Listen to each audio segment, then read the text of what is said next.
Hemos estado mirando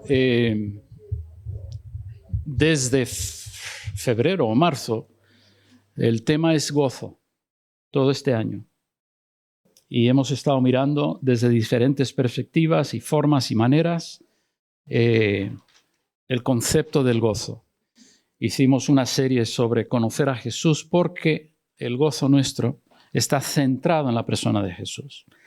Y hoy terminamos lo que son 4 capítulos de Filipenses y Colosenses, que son 2 de las epístolas, las cartas de Pablo escritas desde prisión, pero que se conocen como las epístolas del gozo, de alegría. Una contradicción. Pablo en prisión y está hablando de gozo. Pero hoy vamos a ver el secreto de Pablo en ese concepto.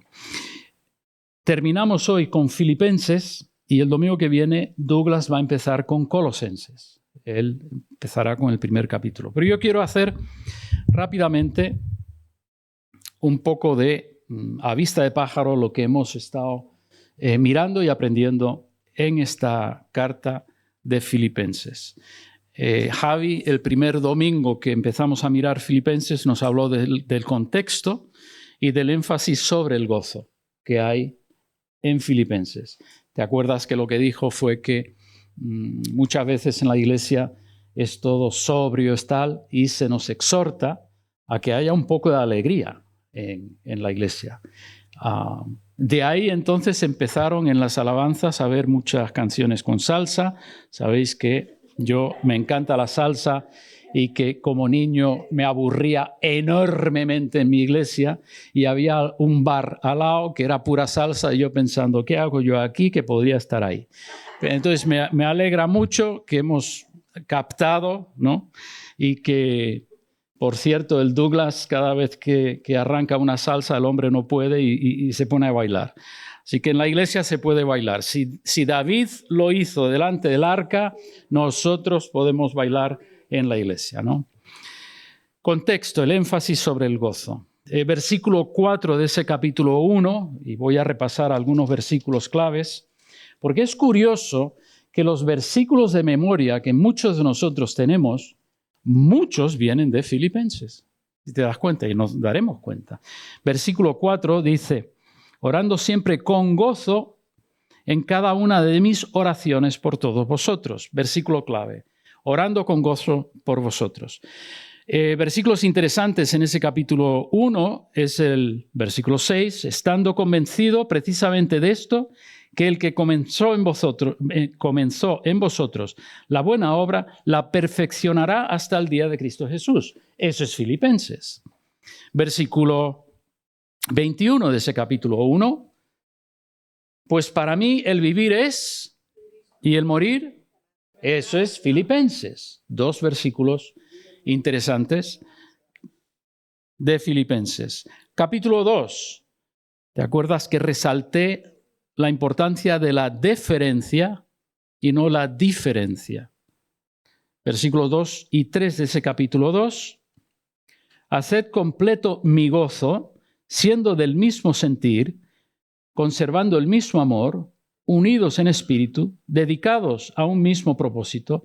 Nada hagáis por egoísmo o por vanagloria, sino que con actitud humilde cada uno de vosotros considere al otro como más importante que sí mismo. Todos decimos sí y pocos lo ponemos en práctica. Sí, yo considero al otro como más que yo. Pocos sí. Yo practico la deferencia, es decir, someto a lo que el hermano quiere hacer. Pocos lo ponemos en práctica, pero ahí hay una clave para tener unidad y para tener gozo.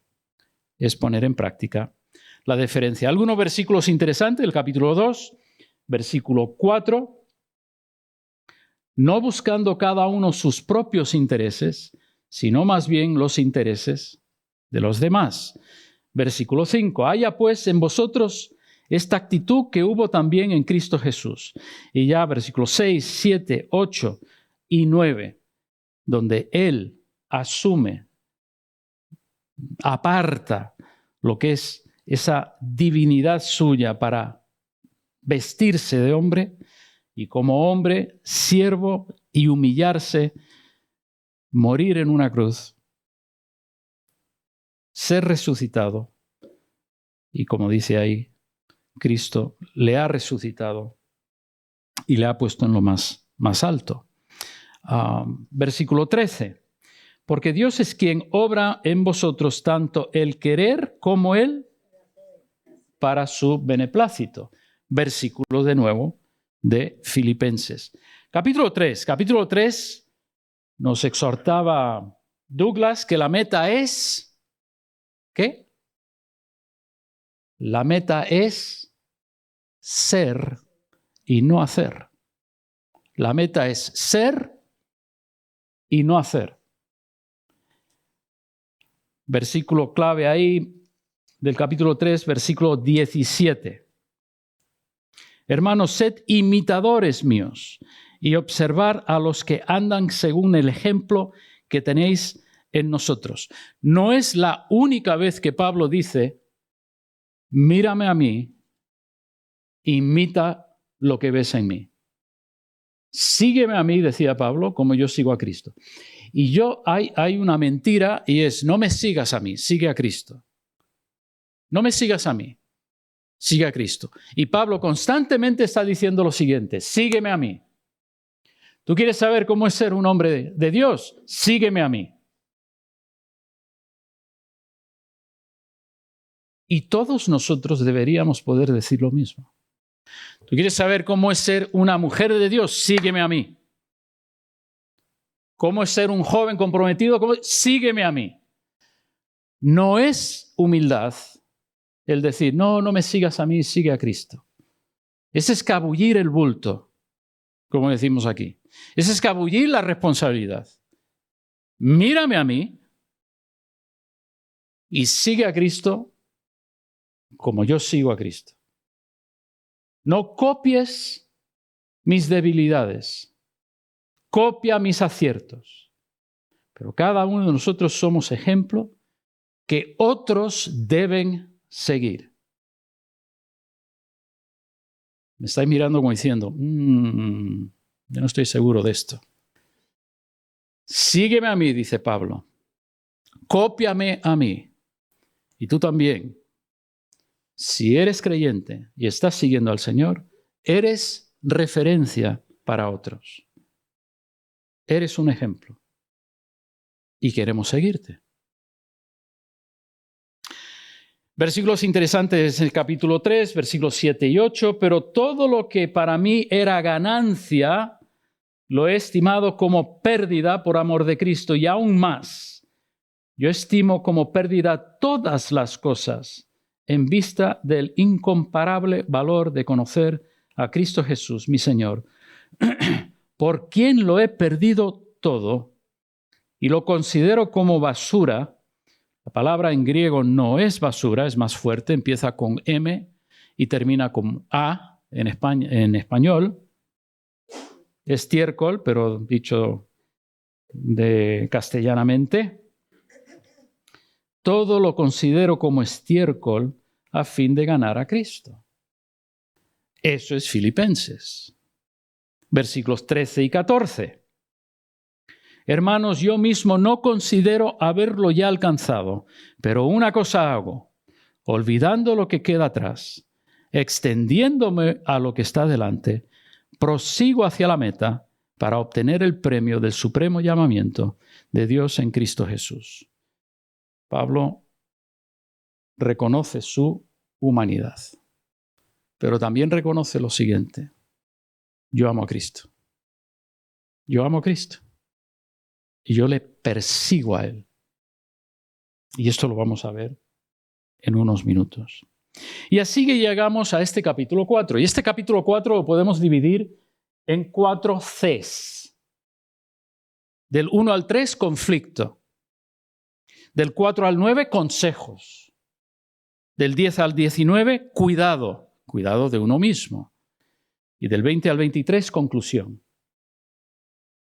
Ahora, ¿no os parece interesante que en una carta donde Pablo está hablando del gozo, Pablo está hablando de la maravilla que es conocer al Señor, Pablo está hablando de una iglesia que está cuidando de él, versículos 1, 2 y 3. Así que, hermanos míos, amados y añorados, gozo y corona mía, estad así firmes en el Señor, amados. Así que, es decir, 3 capítulos de consejos. Así que, poniendo en práctica esos 3 capítulos, amados y añorados, estar firmes.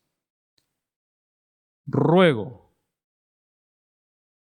a Evodia y a Síntique que vivan en armonía en el Señor.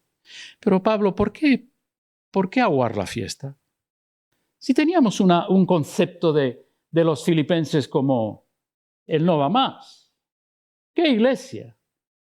Aquí en el capítulo 4, él dice, volvéis a cuidar de mí, es decir, volvéis a dar de vuestras ofrendas para que yo pueda comer. Es una iglesia que desde el principio está cuidando a Pablo. Es una iglesia que vemos aquí que un gozo que... ¿Y por qué aguar la fiesta? Oh, qué pena. Es una iglesia donde hay conflictos, donde hay 2 hermanas en conflicto.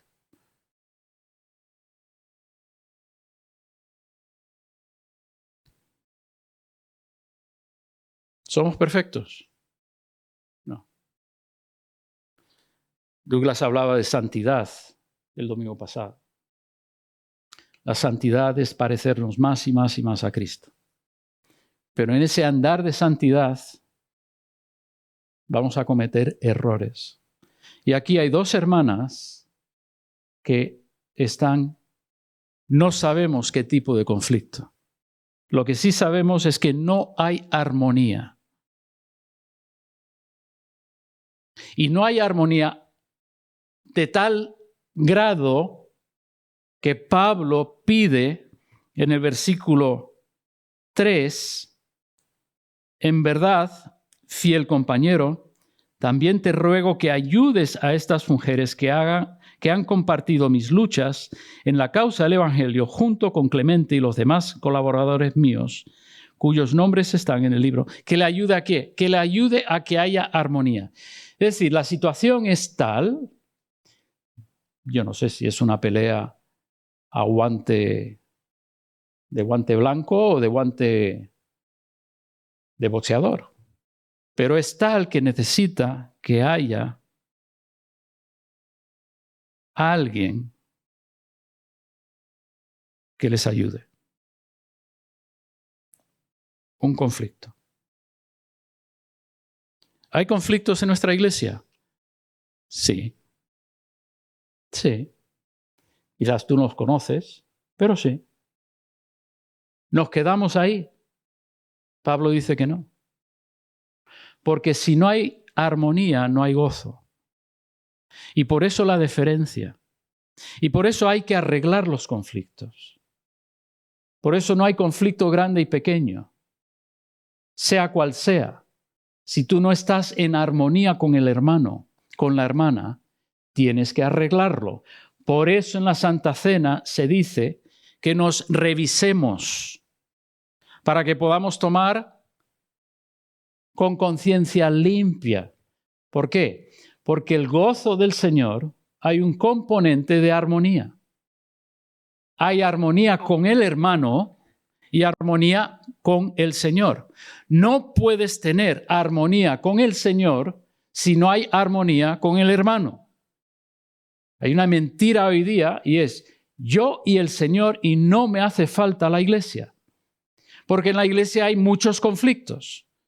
Efectivamente. Pero una cosa no quita la otra. El que haya conflictos no quiere decir que tú puedes irte y crear tu propio chiringuito. Nos necesitamos. Hierro con hierro se aguza. Conflictos van a haber. Porque de esa forma empezamos a limar lo que son nuestras asperezas. Si no hay conflicto, no hay limar de asperezas. Pero si el conflicto se queda solo en eso y no hay vuelta a la armonía, el conflicto no ha dado su fruto. El conflicto, su fruto, es el gozo, curiosamente. Porque en ese conflicto donde a mí me liman y yo limo, llegamos luego a la armonía de la deferencia. Cedemos el uno al otro. Aprendemos a ser pacientes. Aprendemos a sobrellevar las cargas los unos de los otros. Y eso trae el gozo del Señor. O dime tú si Jesús no tuvo que hacer lo mismo.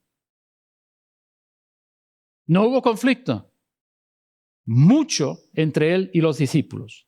De tal forma que con uno de ellos le dijo: detrás de mí, Satanás. Yo nunca le he dicho a nadie en la iglesia, detrás de mí, Satanás. Lo he pensado, pero no lo he dicho. Y Jesús se lo espetó. ¿Eso no fue un conflicto?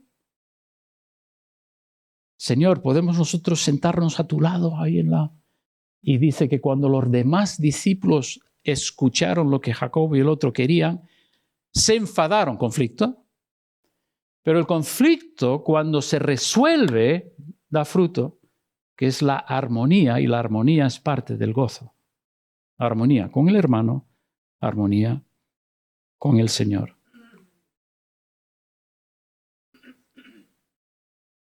Hacía falta un mediador, versículo 3.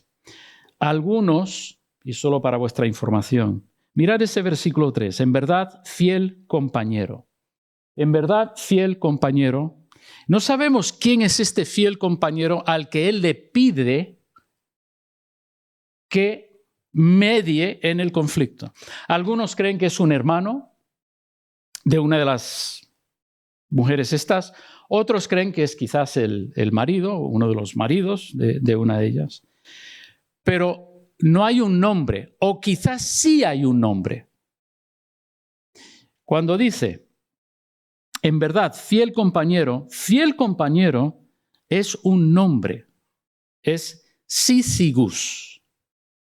Entonces, no se sabe si Pablo está diciendo, en verdad, Syzygus, necesito que tú medies, o en verdad, fiel compañero, y no sabemos quién es ese fiel compañero.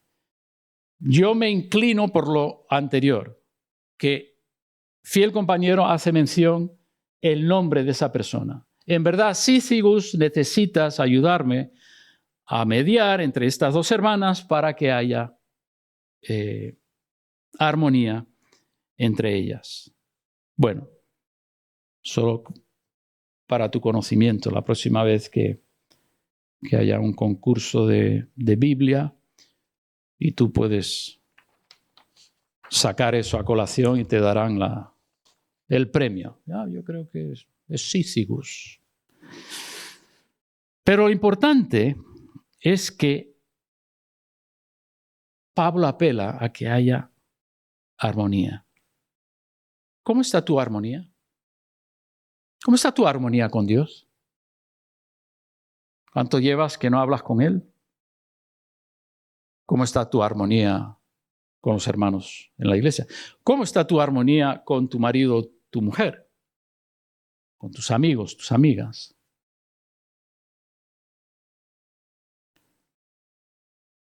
El conflicto da fruto, o debería, que es la armonía. Y la armonía forma parte del gozo. Y luego vamos a consejos. Consejos. Regocijad, bondad conocida, todo esto el capítulo 4. Versículo 3, no estar afanosos. Versículo 6, llevar todo al Señor. Versículo 8, todo lo justo, todo lo... Es interesante. Versículo, por lo tanto, hermanos, todo lo que es verdadero, todo lo digno, todo lo justo, todo lo puro, todo lo amable, todo lo honrable, si hay alguna virtud o algo que merece elogio, en esto meditad. A Pablo le encanta estas listas. En Gálatas, la lista del fruto del Espíritu, muy parecido a esto, ¿no? En esto meditad. Este es el fruto del Espíritu, el amor, la paciencia, mansedumbre, benignidad, etcétera, etcétera, etcétera. Y luego, versículo 11, empezando versículo... el cuidado de uno mismo. Y aquí quiero pasar el resto del tiempo. Versículo 11. No que hable porque tenga escasez, pues he aprendido a contentarme, cualquiera que sea mi situación. ¿Cómo está tu contentamiento? Vivimos en una cultura, la cultura, lo que llamamos el global norte. En el mundo, dividimos el mundo en global norte, global sur. Países desarrollados, países en desarrollo. Países desarrollados. La mayoría de ellos se basa en lo que llamamos el nuevo capitalismo, el neocapitalismo.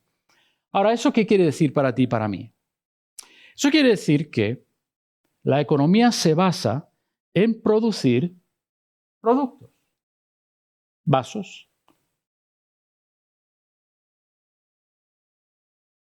letreros,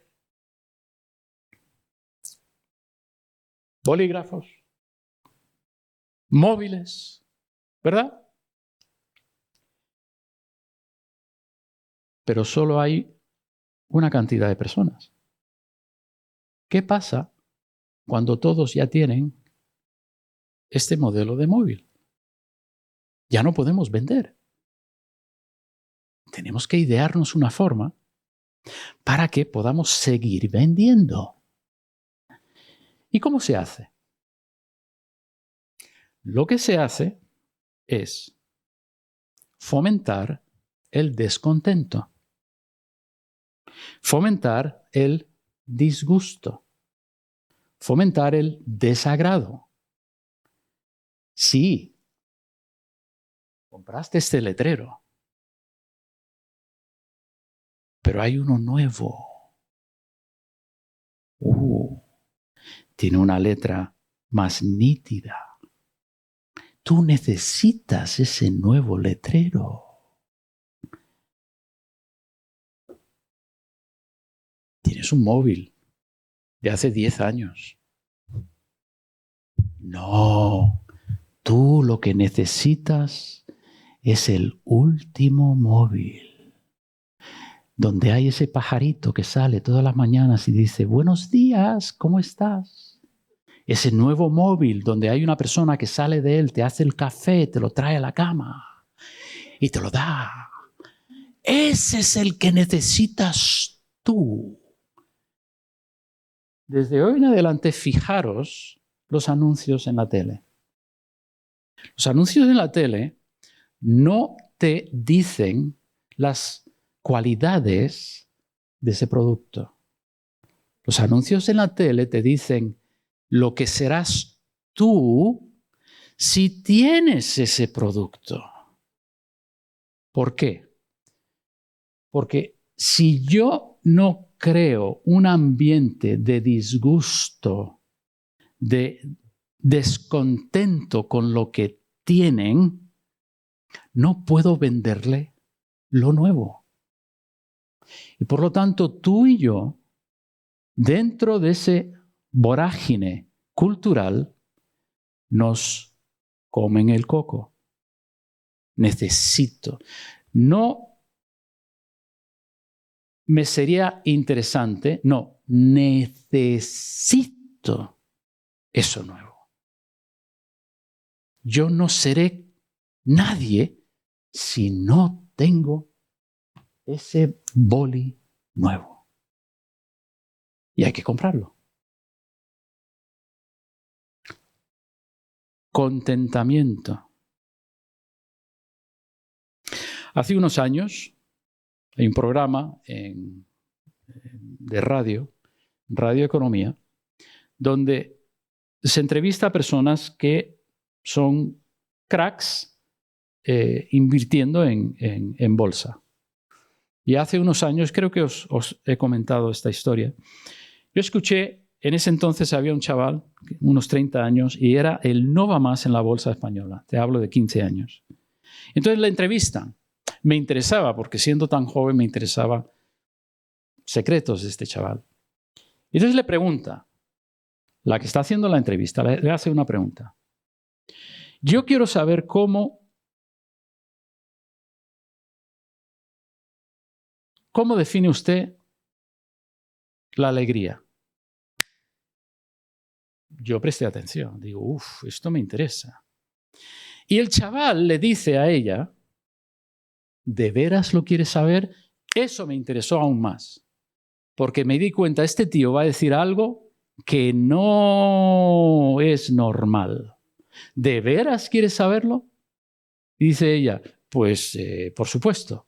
Y dice, 30 años, 30, 35, dice, yo he aprendido a vivir con el 30% y yo doy el 70%. Y dice él, no hay alegría que pueda traer el dinero comparado a ver que cuando tú le das a alguien que tiene necesidad y que no sabe quién se lo está dando, la alegría en la cara de esa persona. Dice, no hay dinero que puede comprar eso. Y ella rápidamente cambió el tema. Bueno, nos alegra. Pero díganos, ¿cuál es el secreto de la inversión? Lo cambió. ¿Por qué? Porque eso no vende. No vende. No, el contentamiento basado en dar no vende. El contentamiento tiene que ser recibir y acumular y tener. Eso es lo que trae el contentamiento. Versículos 6 y 7. Dice Pablo, por nada estéis afanosos, antes bien, en todo, mediante oración y súplica, con acción de gracias, sean dadas a conocer vuestras peticiones delante de Dios. Y la paz de Dios, que sobrepasa todo entendimiento, guardará vuestros corazones y vuestras mentes. Por lo demás, todo. Pablo habla, en esta versión no lo dice, en la versión tuya, donde habla de un secreto. En esos versículos 6 y 7, en tu versión, ¿cómo lo dice?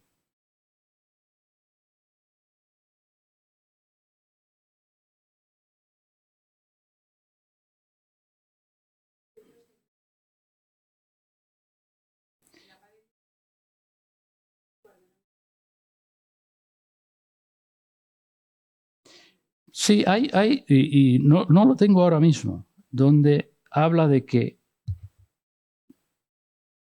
un secreto. Él dice, a ver, en ese capítulo 4, todos vamos a estar leyendo el capítulo 4 a buscar cuando él dice eso de he aprendido. Aquí está, en el 12. Dice, hablando de este contexto suyo de saber vivir con mucho y saber vivir con poco. Dice, sé vivir en pobreza, sé vivir en prosperidad. En todo y por todo he aprendido el secreto tanto de estar saciado como de tener hambre, de tener abundancia como de sufrir necesidad. ¿Cuál es el secreto? No nos lo dice. ¿Cuál es el secreto, Pablo? Ahora, en griego, Pablo está diciendo lo siguiente, porque la palabra se puede traducir secreto, pero también se puede traducir como ser introducido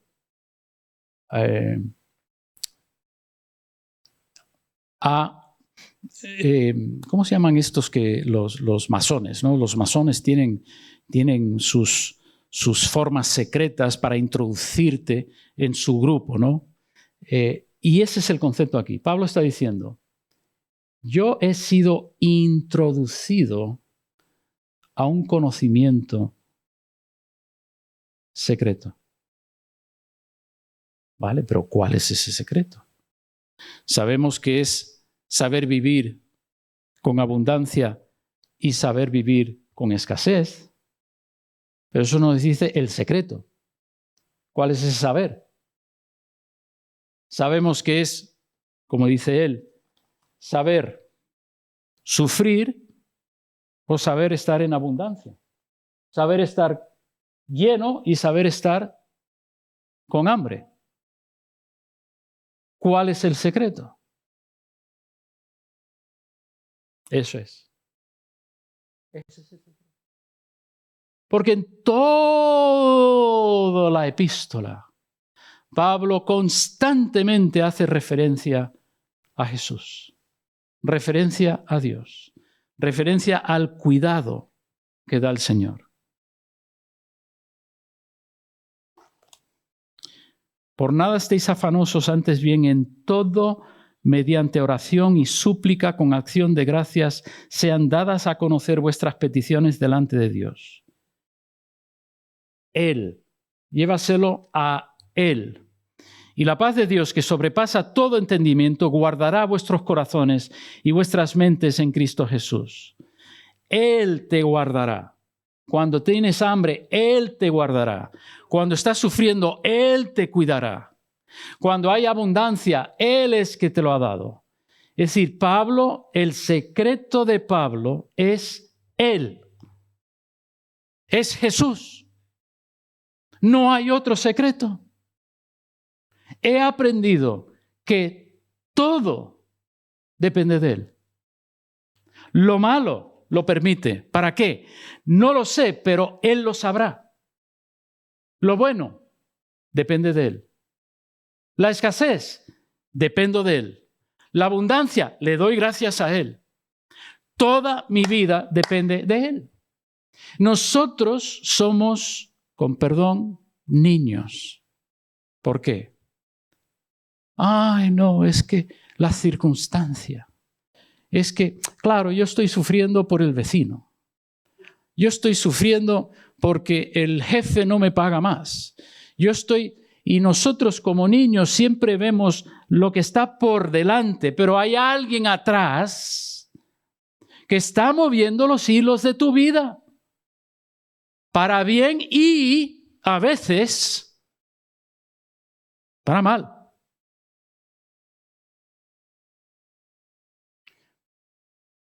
Yo no entiendo el sufrimiento, pero Pablo aquí menciona en Filipenses que demos gracias al Señor cuando podemos sufrir como sufrió Jesús. Lo que sí entiendo del sufrimiento es que me permite una relación con el Señor que no me trae la abundancia. El sufrimiento me permite una dependencia del Señor que no me trae la abundancia. El sufrimiento tiene una cualidad que me acerca a Dios que no me trae la abundancia. Y por lo tanto, si Él está en control y tengo una situación negativa, llévaselo a Él, porque Él es el que está en control y el que te puede sacar de esa situación. Ahora, ojo al dato, ¿eh? No es siempre Dios el que me mete en el fregado, ¿eh? Son mis decisiones a veces que me meten en el fregado. Pero el Señor es paciente y me ayuda a salir. Pero la clave aquí es Él. No son las circunstancias. No es la vecina. No es mi hermano. No es mi hija. Llévaselo a Él. Él es el que tiene la última palabra. Contentamiento, ese sentir interno de paz y sosiego que viene por estar en armonía con el hermano y con Dios. Y viene porque sé que Dios está en control de mi situación. Mi enfoque en la vida no es la seguridad que trae el dinero o el afán por la acumulación de cosas, sino es Él. Él. Si Dios me concede abundancia material, es para ser canal de bendición, para disfrutarlo y para traer armonía en la vida de otro.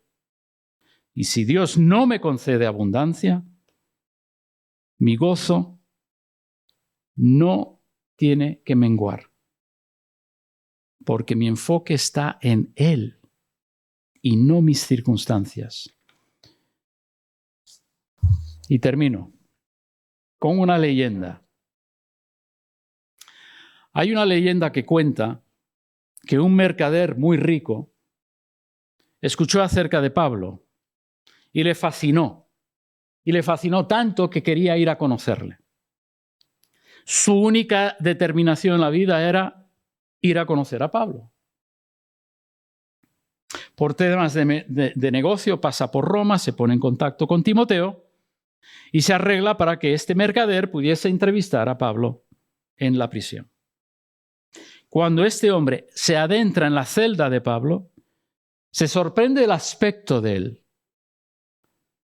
Un hombre viejo, frágil físicamente, pero a pesar de su cuerpo desgastado, emanaba una fuerza, una serenidad, un magnetismo que sedujo a este hombre. Hablaron por largo rato y pasado el tiempo el mercader se levanta y salió. Fuera de la prisión le pregunta a Timoteo, ¿cuál es el secreto de la fuerza de Pablo? Nunca he visto nada similar. Y pregunta a Timoteo, ¿pero no te diste cuenta? ¿No te diste cuenta? Pablo está enamorado. El mercader le mira con cara de no entender. ¿Enamorado? Sí, dijo Timoteo. Pablo está enamorado de Jesús. Ahora la mirada del mercader era todavía más confusa. ¿Es eso? ¿Es solo eso? Y Timoteo le responde, ¿solo eso? Eso es todo. ¿Te acuerdas cuando te enamoraste de esa chica o de ese chico? Eso era todo. Contentamiento es igual a estar enamorado de Jesús. Eso es todo. Da igual que pase hambre. ¿Cuántas veces no hemos comido pensando, ¿me querrá o no me querrá?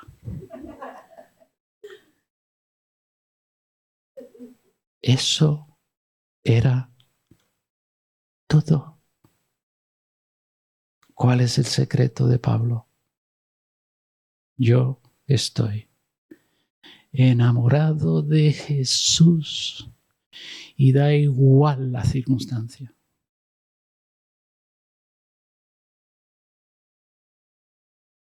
Da igual.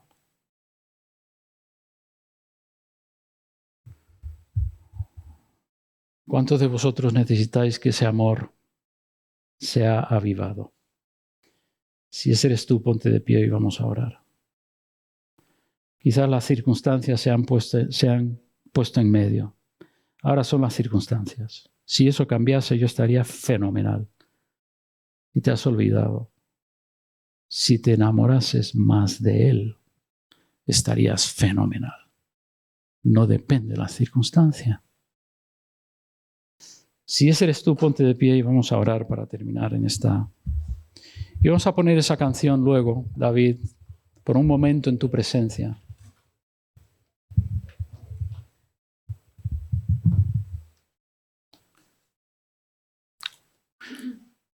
Es evidente, Señor, que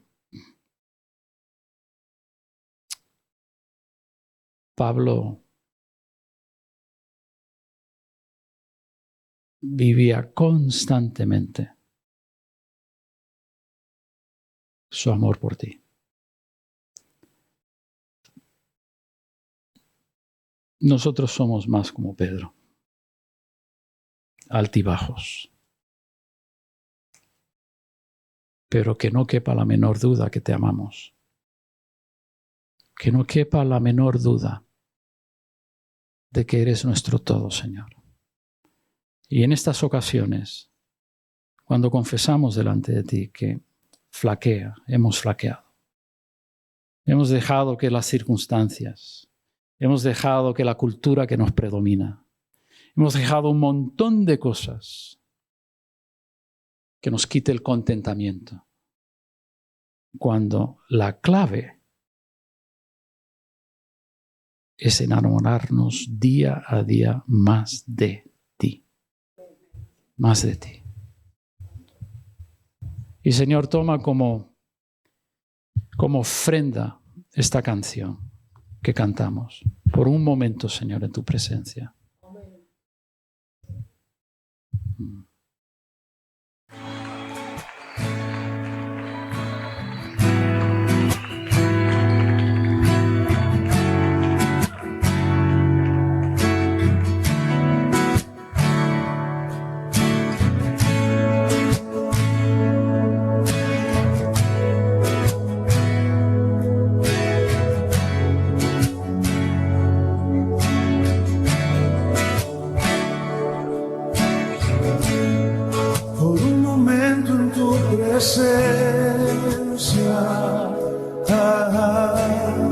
Por un instante de tu amor, por un destello de tu gloria, por un minuto nada más, todo daría, no importaría lo que tenga que pasar, lo que tenga que esperar.